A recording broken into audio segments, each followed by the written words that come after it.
So hello everyone, ये dictation आनंद दासुलिपि मासिक पत्रिका अंक 21 प्रतिलेखन संख्या 13 और 14 से ली गई है। डिक्टेशन की स्पीड होगी 100 शब्द प्रति मिनट। डिक्टेशन स्टार्ट होगी 5 सेकंड बाद।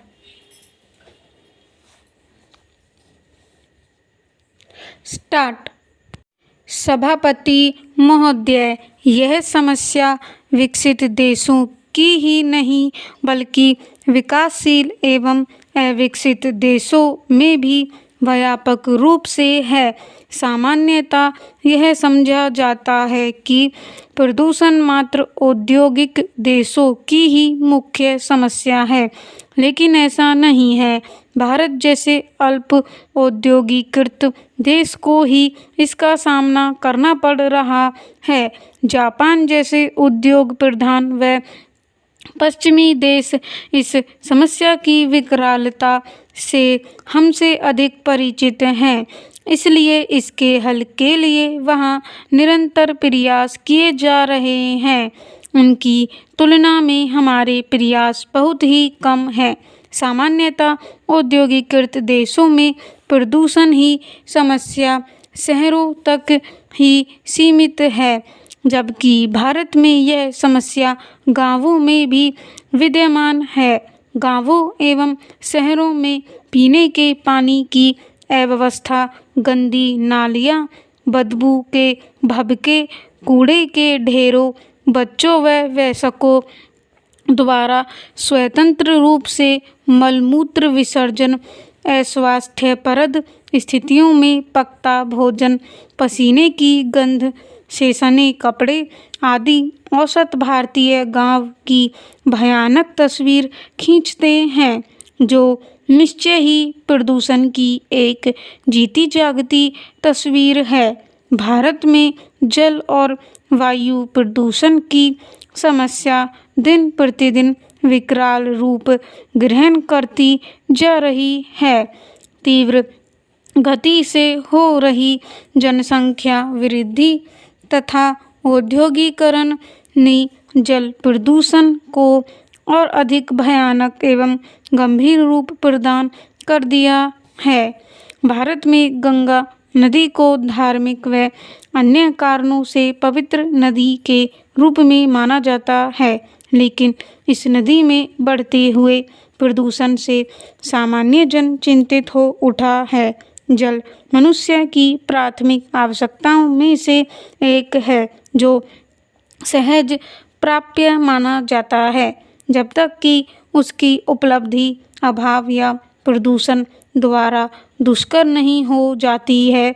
विश्व स्वास्थ्य संगठन की एक रिपोर्ट के अनुसार प्रतिवर्ष लगभग 50 लाख बालक जल से होने वाली आंतों की बीमारियों से मर जाते हैं।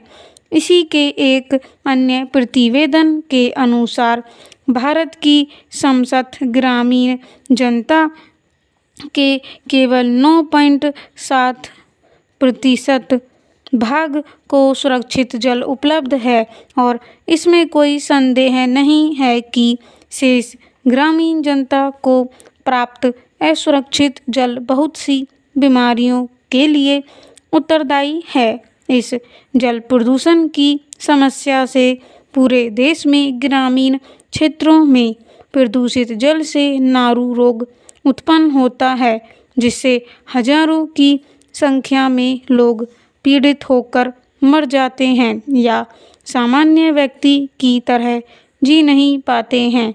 यह स्थिति भारत के हजारों गांवों की है।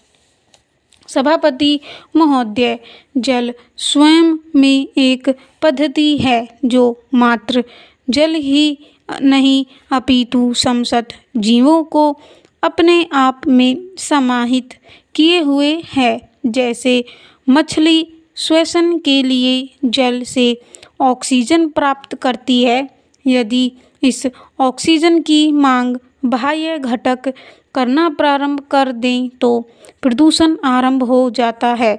कार्बनिक अवशिष्ट तथा मानवीय अवशिष्ट जल में प्रवेश कर उसमें ऑक्सीजन का ह्रास कर देते हैं, जिससे जल प्रदूषित हो जाता है। इस तरह ताप भी जल में ऑक्सीजन की घुलनशीलता को कम कर देता है।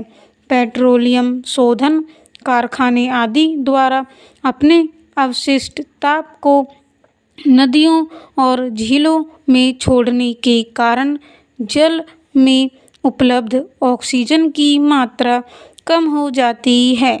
कागज, कपड़ा, चमड़ा और चीनी मिलें भी भारी मात्रा में दूषित जल का त्याग नदियों और झीलों में ही करती हैं, जिससे जल प्रदूषित हो जाता है।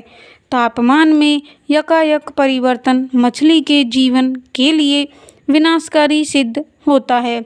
उच्च ताप ऑक्सीजन के स्तर को कम कर देता है।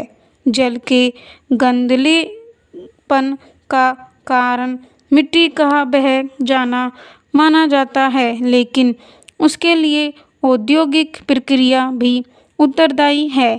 भारत में जल प्रदूषण समस्या की विकटता का अनुमान कुछ घटनाओं से लगाया जा सकता है। 1955 में दिल्ली में यमुना के पानी में मलमूत्र आदि के मिल जाने के कारण भारी संख्या में यकृत विकार के मामले सामने आए।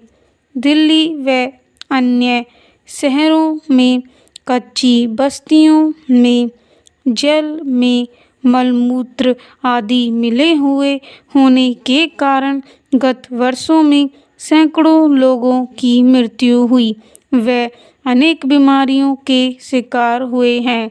हम औद्योगिकरण की ओर बढ़ते हुए जल प्रदूषण की समस्या को और गंभीर बना रहे हैं।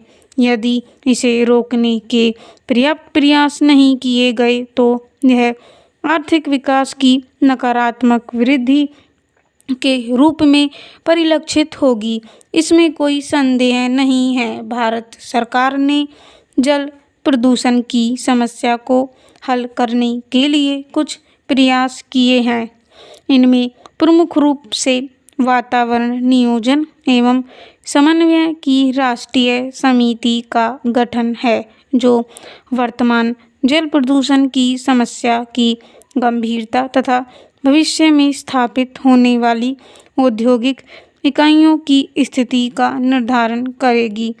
केंद्रीय सरकार ने हाल ही में जल प्रदूषण निरोधक एवं नियंत्रण अधिनियम पारित किया। इस अधिनियम के अनुसार विभिन्न राज्य सरकारों ने जल प्रदूषण मंडलों की स्थापना की। केंद्रीय अधिनियम से पूर्व कई राज्यों में प्रदूषण नियंत्रण अधिनियम बने। स्टॉप। डिक्टेशन की PDF आपको टेलीग्राम चैनल पे मिल जाएगी। टेलीग्राम चैनल का लिंक डिस्क्रिप्शन में दिया हुआ है।